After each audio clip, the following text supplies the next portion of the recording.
Hola de nuevo, soy el profesor Jorge Cervilla y hoy dentro de la parte de trastornos neuróticos de ansiedad nos toca hablar del trastorno adaptativo. El trastorno adaptativo es uno de esos trastornos neuróticos en los que el origen o uno de los precipitantes es el estrés ambiental. Ya vimos el trastorno por estrés postraumático que deriva de una situación catastrófica de estrés grande, mientras que el trastorno adaptativo deriva de un estrés pues, de situaciones más normales de la vida. Realmente, antes de hablar de trastorno adaptativo, hay que entender que tenemos todos la capacidad de adaptarnos psicológicamente a los cambios, a los reveses vitales, a los acontecimientos vitales estresantes, a una serie de estresores, y que en esa capacidad habitualmente pues, puede haber alguna reacción de tipo incómodo, como puede ser pues, unos días de abatimiento, de tristeza, de rabia, de ansiedad, pero que raramente pues, producen problemas graves y claramente no incluyen pues, una discapacidad. Realmente el paciente, pues la persona puede seguir haciendo una vida normal mientras se adapta psicológicamente a cualquier cosa que le pueda haber ocurrido, pues, una separación, perder el trabajo, etcétera, ¿no? Cuando el estresor realmente o lo que te ocurre es la pérdida, una pérdida habitualmente referente a una persona cercana, la muerte de un familiar, la muerte de un amigo, también hay una reacción adaptativa que en el caso específico de la pérdida pues tiene un nombre concreto y unas particularidades concretas, pero que no deja de ser una adaptación y a la que llamamos duelo. ¿Vale? Hay un duelo normal y como veremos luego pues hay gente que también se adapta mal al duelo y entra en duelo patológico, que sería un tipo muy específico del caso de duelo patológico de trastorno adaptativo. Realmente, tanto en una reacción adaptativa normal como en el duelo, entramos en el terreno patológico cuando las repercusiones psicológicas, bien sean de ansiedad, depresión, alteraciones conductuales, etcétera, son de un tipo exagerado, es lo que los ingleses llaman un distrés, distrés o repercusión del estrés en el organismo y en la psicología de la persona que sea excesivo. El distrés o reacción a una adaptación puede ser excesiva tanto en cantidad, es decir, en que la intensidad de las emociones que dispare el estresor sean muy elevadas, como en tiempo. Puede que tenga también una duración pues, más elevada de lo normal, que suele ser unos días o semanas como mucho, ¿no? Cuando esto ocurre y llega a una intensidad o a una duración que afecta a la autonomía, a la capacidad de independencia, de apañárselas por sí mismo de la persona, se produce una disfuncionalidad y entonces hablamos de trastorno adaptativo, que realmente es pues la reacción psicológica a un estresor cuando ésta es de tipo excesivo, bien sea por tiempo de duración o bien sea por intensidad. Cuando esto ocurre junto con disfuncionalidad, pues tenemos el trastorno adaptativo. Como os comentaba antes, un tipo concreto de situación estresante es la pérdida de un ser querido, de un ser cercano, y esto produce un duelo, una adaptación a esa pérdida.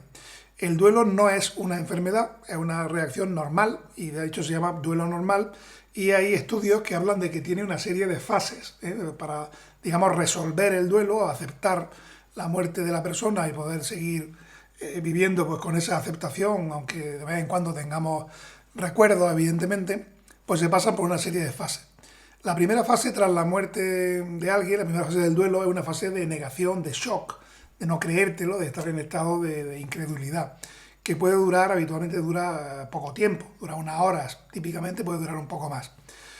A partir de ahí se entra en otra etapa que también suele ser corta, de ira, de rabia, de desesperación, suele ser pues de otras horas o máximo unos 2 días, y a partir de ahí se entra en una tercera fase de búsqueda de la persona, búsqueda fútil, inútil, de la persona fallecida, en la que pues, se intenta buscar, puede incluso que haya en esa fase alguna sensación de ilusión o de haber visto a alguien que se le parece. A partir de ahí se entra ya en lo que es la parte central o la fase 4 del duelo, que es la pena, la tristeza por la pérdida, que es una fase previa a empezar a resolverlo, a aceptar la pérdida y a partir de ahí a resolverla y pues seguir con la vida de uno, ¿no? O sea, estas serían las fases normales que habitualmente, típicamente, pueden durar pues entre 2 semanas y un par de meses, no hay una cifra exacta, pero que si duran mucho más de eso, pues pueden por duración empezar a no ser tan normales o también pueden llegar a ser un duelo patológico si ciertamente duran más de 6 meses. Los otros elementos, aparte de una duración excesiva del duelo patológico, son los siguientes. Por ejemplo, hay personas que en su fase de negación pues tienen una fase de negación, de no creérselo, de shock excesivamente prolongada, ¿no? En lugar de horas, días, pues semanas, ¿no? O puede haber puede ver que el duelo patológico proceda de que había una relación de ambivalencia afectiva con la persona fallecida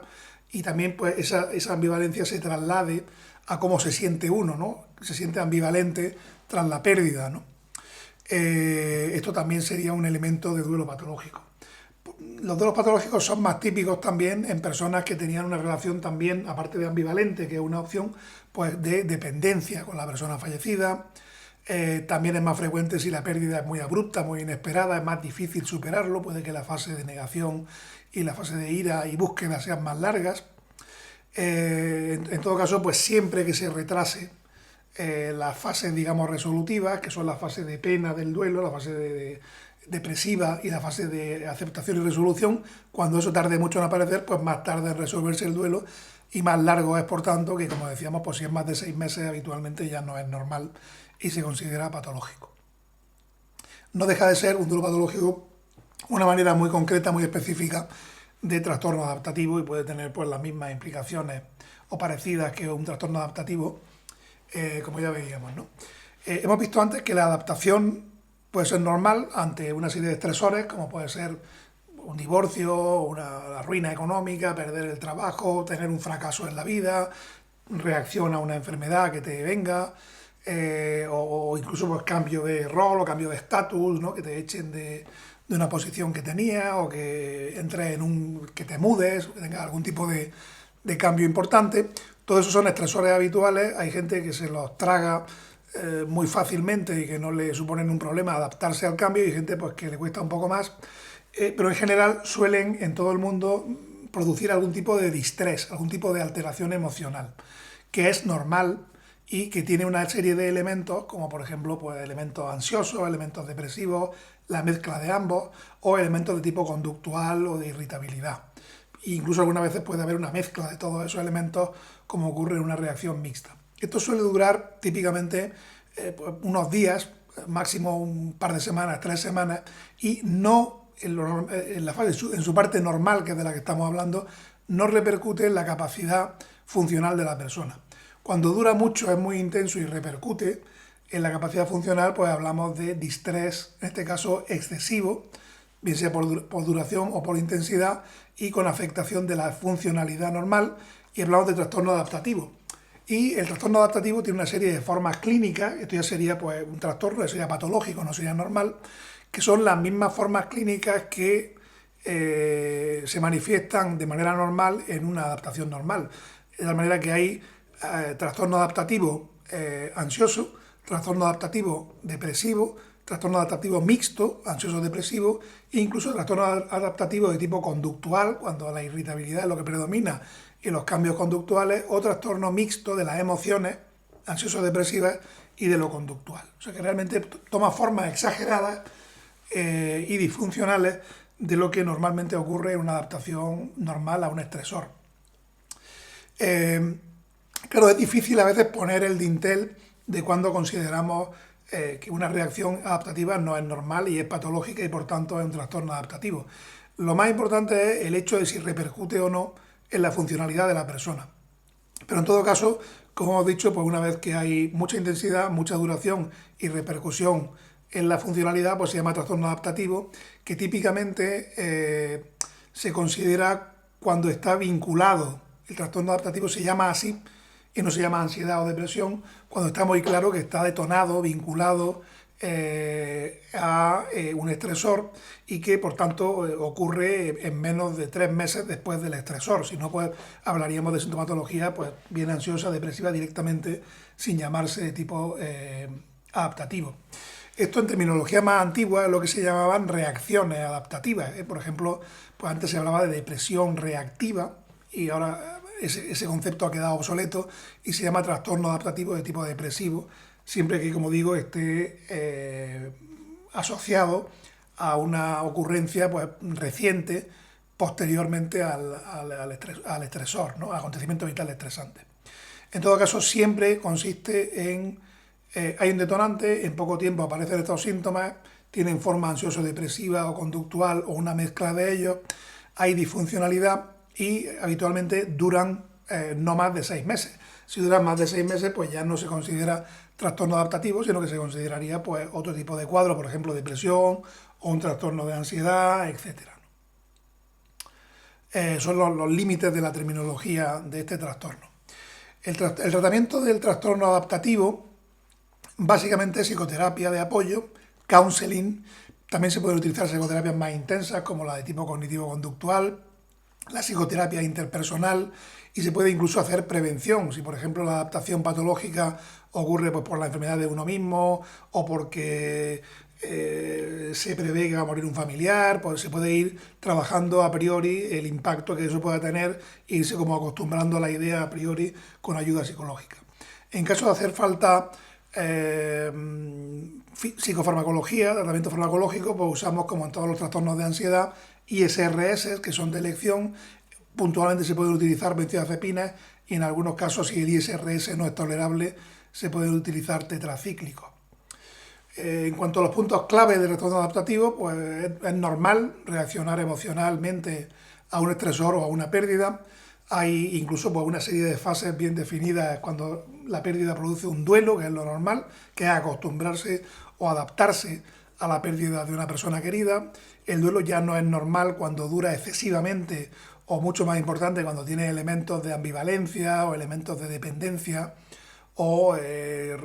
retraso en entrar en las fases más resolutivas, como son la fase de pena del duelo o la fase de aceptación y resolución del duelo. Y en todo caso, cuando hay un trastorno reactivo, un trastorno adaptativo por otro tipo de estresor, siempre hay una reacción exagerada que produce disfuncionalidad, lo cual lo distingue de la adaptación normal y toma como las adaptaciones normales formas ansiosas, formas depresivas, formas conductuales o una mezcla de ellas. El tratamiento electivo siempre debe evitar el uso de fármacos y si hace falta pues se usan, que serían los ISRS o las benzodiazepinas, pero si no, pues sobre todo tratamiento con psicoterapia de apoyo o counseling serían los de elección en este tipo de problemas. Muchas gracias.